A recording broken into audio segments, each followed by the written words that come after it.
ക്ഷേത്ര സംരക്ഷണ സമിതി കോയിക്കവിളകം സംഗീതെ മുഴുവൻ പ്രവർത്തകർക്കും ദേവിയുടെ കൃപാകടാക്ഷം ഉണ്ടാകട്ടെ എന്ന് ആത്മാർത്ഥമായി പ്രാർത്ഥിക്കുന്നതോടൊപ്പം ക്ഷേത്രയോഗത്തിന്റെ കൂടാതെ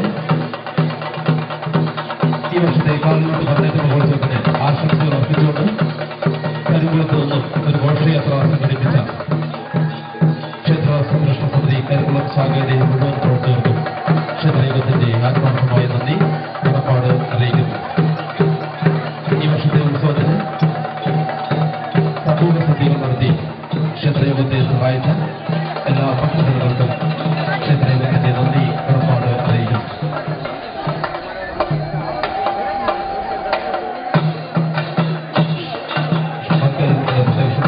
ക്ഷേത്രകുളത്തിന്റെ രണ്ടാം ഘട്ട പണി നടത്തുന്നതിന് നാട്ടുകാരുടെ നിർലോഭമായ സഹകരണം ഇനിയും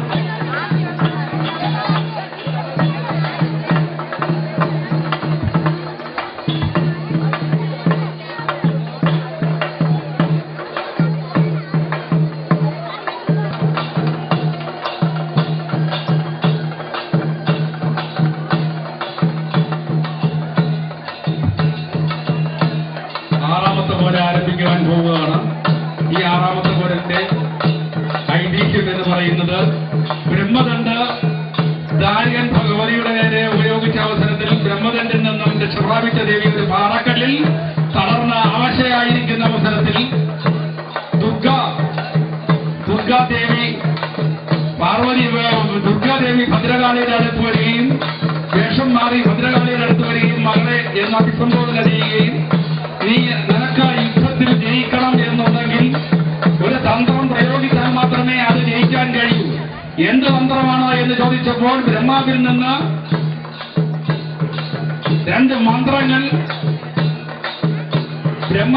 രണ്ട് മന്ത്രങ്ങൾ വാങ്ങിച്ചിട്ടുണ്ട്, വരവരമായി കിട്ടിയിട്ടുണ്ട്.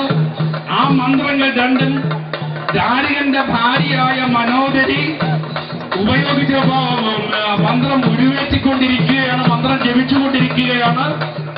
ആ മന്ത്രം കരസ്ഥമാക്കിയാൽ മാത്രമേ ദാരികനെ വധിക്കാൻ കഴിയുകയുള്ളൂ, അതല്ലാതെ ദാരികനെ വധിക്കാൻ കഴിയുകയില്ല. അപ്പൊ യുദ്ധം ചെയ്യുന്ന അവസരത്തിൽ ആ മന്ത്രങ്ങൾ കൈക്കലാക്കിയാൽ മാത്രമേ ദാരികനെ വധിക്കുന്നതിന് കഴിയുകയുള്ളൂ എന്ന് ദുർഗാദേവി പറഞ്ഞതനുസരിച്ച് ദുർഗാദേവി വന്ന് ഭഗവതിയെ ഉപദേശിക്കുകയും തിരിച്ചുപോയി ഈ മന്ത്രങ്ങൾ മനോധരിയുടെ അടുത്ത് നിന്ന് വാങ്ങിക്കുകയും ചെയ്യും. ഒരു ഭിക്ഷക്കാരിയുടെ വേഷത്തിലാണ് ദുർഗാദേവി വരുന്നത്. ഒരുപക്ഷെ ദേവി വരുന്ന അവസരത്തിൽ ദുർഗാദേവി എന്ന് പറയുന്നത് യുദ്ധദേവതയാണ്. ദുർഗാദേവി എന്ന് പറയുന്നത് യുദ്ധദേവതയാണ്. യുദ്ധദേവത എന്ന് പറഞ്ഞാൽ രാജ്യങ്ങളിൽ നിന്ന് നടക്കുന്ന യുദ്ധത്തിൽ പങ്കാളിയാകുന്ന ദേവതയല്ല. ഒരു മനുഷ്യൻ ഈശ്വരനെ പ്രാർത്ഥിക്കുന്ന അവസരത്തിൽ പ്രാർത്ഥനാ സമയത്ത് അവന്റെ ചിന്ത വേറെ ഏതെങ്കിലും മാർഗത്തിലേക്ക് തിരിഞ്ഞാൽ ആ അവസരത്തിൽ തന്നെ ദുർഗയെ മനസ്സുകൊണ്ട് വിചാരിച്ചിട്ട് വീണ്ടും ഏകാഗ്രത വരുത്തുന്നതിന് വേണ്ടിയിട്ടാണ് ദുർഗാസങ്കല്പം കൊണ്ടുവന്നിരിക്കുന്നത്. ആ ദുർഗാദേവി നിങ്ങളുടെ മുന്നിൽ വരുന്ന അവസരത്തിൽ ആർക്കും ദുർഗയ്ക്ക് ദക്ഷിണ കൊടുക്കാം. അമ്മ ഒരു ഭിക്ഷക്കാരിയുടെ വേഷം കെട്ടിയാണ് വരുന്നത്. ഭക്തജനങ്ങളുടെ മുന്നിൽ വരികയാണെങ്കിൽ നിങ്ങൾ അമ്മയ്ക്ക് ഭിക്ഷ കൊടുക്കേണ്ട ദക്ഷിണ കൊടുക്കാം.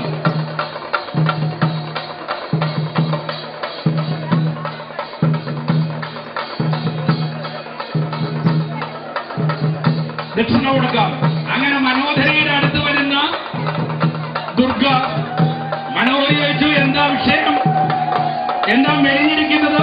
അതെനിക്ക് വിശക്കുന്നോ ദാരിദ്ര്യമാണ്, എന്നാൽ ആഹാരം കഴിക്കൂ. ആഹാരം കഴിക്കാൻ പറയുന്ന അവസരത്തിൽ പറഞ്ഞു, എനിക്ക് ആഹാരം വേണ്ട. എന്താ ആഹാരം വേണ്ടാത്തത്? നിന്റെ ഭർത്താവ് യുദ്ധം ചെയ്യുകയല്ലേ? നിന്റെ ഭർത്താവ് അസുര ചക്രവർത്തിയായ ദാരികൻ ഭദ്രകാളിയോട് യുദ്ധം ചെയ്യുന്ന കാഴ്ചയിലെ ഇപ്പോൾ നടന്നുകൊണ്ടിരിക്കുന്നത്. ആ യുദ്ധത്തിന് പുറപ്പെട്ടിരിക്കുന്ന ദാരികനെ സംരക്ഷിക്കുന്നതിന് രണ്ട് മന്ത്രങ്ങൾ നിനക്ക് ഉപദേശിച്ചു തന്നിട്ടില്ലേ? ആ രണ്ട് മന്ത്രങ്ങൾ ഉപദേശിച്ചുകൊണ്ടിരിക്കുന്ന മനോധരി ഒരാൾ ജപിച്ചാൽ കിട്ടുന്നതിനേക്കാൾ ഇരട്ടി വരം ഈ മന്ത്രങ്ങൾ രണ്ടാളുകൾ ജപിച്ചാൽ കിട്ടുമെന്നും, അതുകൊണ്ട് ഞാൻ നിന്നോട് വന്ന് ഈ മന്ത്രങ്ങൾ ചോദിച്ചു വാങ്ങിച്ച് ഞാനും കൂടി ഇരുന്ന് ജപിച്ച് അധിക ശക്തി ഉണ്ടാക്കി കൊടുത്ത് ഈ യുദ്ധത്തിൽ ദാരികൻ വിജയിക്കട്ടെ.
ക്ഷേത്രത്തിലേക്ക് എഴുന്നള്ളി 6 വർഷത്തിലൊരിക്കൽ എഴുന്നള്ളിയാണ് ഈ ക്ഷേത്രത്തിന്റെ ഫർണൈറ്റ് മഹോത്സവം നടപ്പിലാക്കുന്നത്. ഒരു ഐതിഹ്യത്തിന്റെയും അതുപോലെ തന്നെ ഒരു നാട്ടാചാരത്തിന്റെയും ഭാഗമായി ഇരുമ്പൽ ക്ഷേത്രത്തിൽ നിന്നും ഇരുമ്പൽ ക്ഷേത്രത്തിൽ വാഴുന്ന ഭഗവതി അവിടുന്ന് എഴുന്നള്ളി കോയിക്കൽ ക്ഷേത്രത്തിൽ വന്ന ഇന്നാണ് കോയിക്കൽ ക്ഷേത്രത്തിന്റെ തിരുമുറ്റത്ത് വെച്ച് ചാരിയനെ വധിക്കുവാൻ പങ്കെടുത്താൽ എന്നുണ്ടെങ്കിൽ മാത്രമേ കോയിക്കൽ ക്ഷേത്രത്തിന് ഈ തരത്തിലുള്ള ജലസംഭവം പറഞ്ഞിട്ട് നടത്തുവാൻ കഴിയുകയുള്ളൂ. അതുകൊണ്ട് തന്നെ കാലാകാലങ്ങളിൽ ഇരുമ്പൽ ക്ഷേത്രത്തിൽ നിന്ന് ഭഗവതി കോയിക്കൽ ക്ഷേത്രത്തിലേക്ക് എഴുന്നള്ളി ഈ പുണ്യഭൂമിയിൽ വെച്ച് ചാരിയനെ വധിച്ച് ഈ ഭാഗം നിലനിർത്തി അമ്മ ആറാട്ടും കഴിഞ്ഞ്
നാട്ടിലെ ഭക്തജനങ്ങളെ അനുഗ്രഹിച്ചുകൊണ്ട് 6ാമത്തെ പോരിനിറങ്ങുന്ന അമ്മ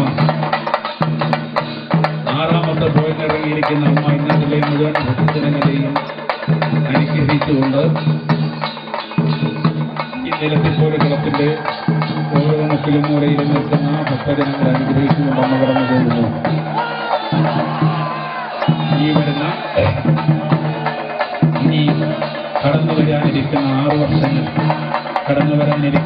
വർഷങ്ങൾ ശാന്തിയുടെയും സമാധാനത്തിന്റെയും വർഷങ്ങൾക്ക് നൽകിക്കൊണ്ട്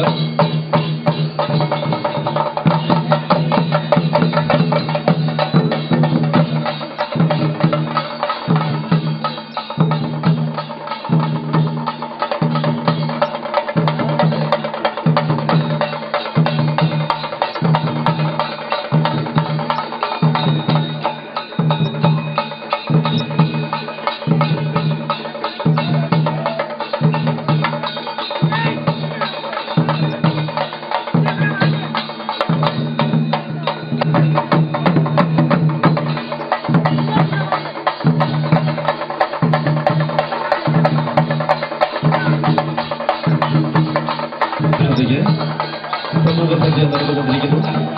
സമൂഹസദ്യയിൽ ഇപ്പോൾ തിരക്ക് കുറവായതിനാൽ സമൂഹസദ്യയിൽ പങ്കെടുക്കേണ്ട ഭക്തജനങ്ങൾ എത്രയും പെട്ടെന്ന് സമൂഹസദ്യ സ്വീകരിച്ചു മടങ്ങണമെന്ന് അഭ്യർത്ഥിക്കുന്നു.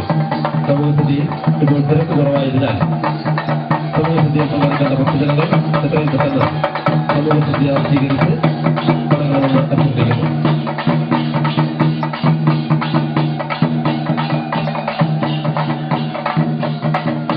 പോരിന്റെ ഐതിഹ്യത്തിൽ പാറപ്പുറത്തിരിക്കുന്ന ഭഗവതി ദുർഗാദേവി വന്ന ഈ മന്ത്രങ്ങൾ വശമാക്കിയിരിക്കുന്ന മനോഹരിയിൽ നിന്ന് മന്ത്രങ്ങൾ തിരിച്ചു വാങ്ങിക്കണം എന്ന് പറഞ്ഞതിന്റെ അടിസ്ഥാനത്തിൽ വേഷം മാറി മനോഹരിയുടെ അടുത്ത് വന്ന് കൂടുതൽ ഗുണമുണ്ടാകുന്നതിലേക്ക് വേണ്ടി യുദ്ധത്തിൽ 6ാമത്തെ പോരിന്റെ പ്രധാന ഘടകം എന്ന് പറയുന്നത് മനോഹരിയിൽ നിന്ന് മന്ത്രം വാങ്ങിക്കുന്നതാണ് പ്രധാന ഘട്ടം എന്ന് പറയുന്നത്.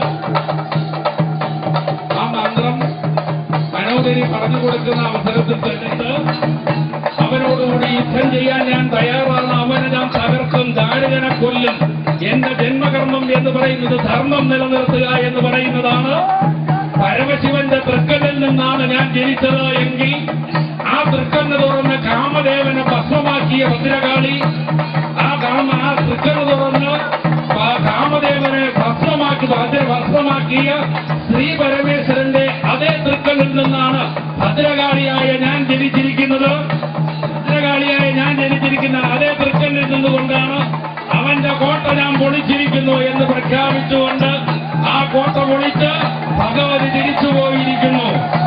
ഭഗവതി തിരിച്ചുപോയി കോട്ട പൊളിച്ച് ഭഗവതിയുടെ കോട്ടയുടെ മുന്നിലുള്ള അലങ്കാര വസ്തുക്കൾ ദാരികന്റെ ആൾക്കാർ ബലാത്കാരമായി എടുത്ത് ദാരികന്റെ കൊട്ടാരത്തിൽ സൂക്ഷിച്ച വസ്തുക്കളെ മുഴുവനും ഭദ്രകാളി തിരിച്ച് ബലം പ്രയോഗിച്ച് എടുത്തു കൊണ്ടുവന്ന് തിരിച്ചെടുത്ത് തന്റെ കൊട്ടാരത്തിൽ കൊണ്ടുവച്ച അവസരത്തിൽ അസുരചക്രവർത്തിയായ ദാരിൽ നിന്ന് വാങ്ങിക്കണമെന്ന് മനോദരിയിൽ നിന്ന് ആ മന്ത്രങ്ങൾ വാങ്ങിക്കുന്നതിലേക്ക് വേണ്ടി വന്നുകൊണ്ടിരിക്കുന്നു. ഈ ബ്രഹ്മദണ്ഡം മണിമന്ത്രവും ബ്രഹ്മാവ് പരമരമായി കൊടുത്തു എങ്കിൽ അതുപോലെ ദാരികനെയും വധിക്കാൻ കഴിയില്ല എന്ന് മനസ്സിലാക്ഷം മാറി മനോഹരിയുടെ മുന്നിൽ വന്ന് പറഞ്ഞു, നിന്റെ ഭർത്താവിന് വേണ്ടി ഞാൻ കൂടി മന്ത്രം ജപിക്കാം, അവന് ഇരട്ടി ശക്തി ലഭിക്കും, നീ ദീർഘസുമംഗലിയാകും. ദുർഗാദേവി മനോദരിയെ പറഞ്ഞ് ധരിപ്പിച്ച് മന്ത്രം മന്ത്രമായിരിക്കുന്ന കാഴ്ചയാണ് നമുക്ക് കാണുവാൻ കഴിയുന്നത്. ബ്രഹ്മാവ് വരം കൊടുക്കുന്ന അവസരത്തിൽ തന്നെ പറഞ്ഞതാണ്, നിന്റെ ഭാര്യയല്ലാതെ മൂന്നാമതൊരാൾ ഈ മന്ത്രം അറിയുകയാണ് എങ്കിൽ അന്ന് മന്ത്രത്തിന്റെ ശക്തി നഷ്ടമാകുമെന്ന്. അനേക വർഷം കൊടുന്തപസ് ഗോകർമ്മത്ത് ചെയ്ത് ബ്രഹ്മാവിനെ പ്രത്യക്ഷപ്പെടുത്തി വരം വാങ്ങിച്ച് വരദാനമായി വാങ്ങിച്ച മണിമന്ത്രം എന്നേക്കുമായി ദാരികൻ എന്ന് പറയുന്ന അസുര ചക്രവർത്തിക്ക് നഷ്ടമായ കാഴ്ച ഭക്തജനങ്ങൾക്ക് കാണുവാൻ കഴിയും. എന്നേക്കുമായി ആ മണിമന്ത്രത്തിന്റെ ശക്തി നഷ്ടമായി എന്നുള്ളതാണ് സത്യം. മണിമന്ത്രത്തിന്റെ ശക്തി നഷ്ടമായിരിക്കുന്നു. മണിമന്ത്രത്തിന്റെയും ബ്രഹ്മദണ്ഡിന്റെയും ശക്തി നഷ്ടമായ ദാരികന് പിടിച്ചു നിൽക്കാൻ കഴിയില്ല. ബ്രഹ്മദണ്ഡിന്റെയും മണിമന്ത്രത്തിന്റെയും ശക്തി നശിച്ചാൽ ദാരികന് പിടിച്ചു നിൽക്കാൻ കഴിയില്ല. വളരെ മനോഹരമായി ദുർഗാ ഭഗവതി മനോദരിയിൽ നിന്ന് ആ മന്ത്രങ്ങൾ തിരിച്ചു വാങ്ങിച്ചിരിക്കുന്നു. മൂന്നാമതൊരാളുടെ ചെവിയിലെത്തിയിരിക്കുന്നു. യുദ്ധം ചെയ്തുകൊണ്ടിരിക്കുന്ന അവസരത്തിൽ ബ്രഹ്മദണ്ഡ് ഉപയോഗിക്കുകയും ബ്രഹ്മദണ്ഡ് കയ്യിൽ നിന്ന് തെറിച്ചു വീണപ്പോൾ സംശയം തോന്നി. ദാരികൻ തിരിച്ചു വന്ന് മനോദരിയോട് ചോദിക്കും, ആർക്കെങ്കിലും നീ ഈ മന്ത്രങ്ങൾ പറഞ്ഞു കൊടുത്തോ എന്ന്. അങ്ങ് പറഞ്ഞയച്ച ഒരു വൃദ്ധയായ സ്ത്രീ ഉണ്ടല്ലോ, ആ സ്ത്രീ പറഞ്ഞു അങ്ങ് പറഞ്ഞയച്ചതാണ് എന്നും ഈ മന്ത്രങ്ങൾ മറ്റൊരാൾ കൂടി ജപിക്കുകയാണെങ്കിൽ ഇരട്ടി ഫലമുണ്ടാകുമെന്നും മന്ത്രം ദാനം ചെയ്യുന്ന ഉപദേശിക്കുന്ന ഞാൻ ദീർഘസുമംഗലിയായിരിക്കും എന്നും പറഞ്ഞതിന്റെ അടിസ്ഥാനത്തിൽ ആ വൃദ്ധ സ്ത്രീക്ക് ഈ മന്ത്രങ്ങൾ ഞാൻ പറഞ്ഞു കൊടുത്തു എന്ന് പറയുന്ന അവസരത്തിൽ അതീവ ക്രുദ്ധനായ ദാരികൻ പറഞ്ഞു, എന്റെ ഏറ്റവും വലിയ പരിദേവനം എന്ന് പറയുന്നത് നിന്റെ കൈകൾ കൊണ്ട് തന്നെയാണ് എന്റെ മരണം സംഭവിക്കാൻ പോകുന്നത്. സാരമില്ല, ഒരു പ്രാവശ്യം ഭൂമിയിൽ ജനിച്ച് മരണം ഉറപ്പാണ് എന്നുള്ള കാര്യത്തിൽ സംശയമില്ലല്ലോ. ദാരികന്റെ ആൾക്കാര് ഭഗവതിയുടെ ആൾക്കാര് പിടിച്ചുകൊണ്ടുപോകുന്ന കാഴ്ചയാണ് നമുക്ക് കാണുവാൻ കഴിയുന്നത്. ദാരികനും ദാരികന്റെ സൈന്യങ്ങളും പിരിഞ്ഞോടുന്ന കാഴ്ചയാണ്. ദാരികന്റെ സൈന്യങ്ങളും തിരിച്ചോടുന്നു. ഭഗവതി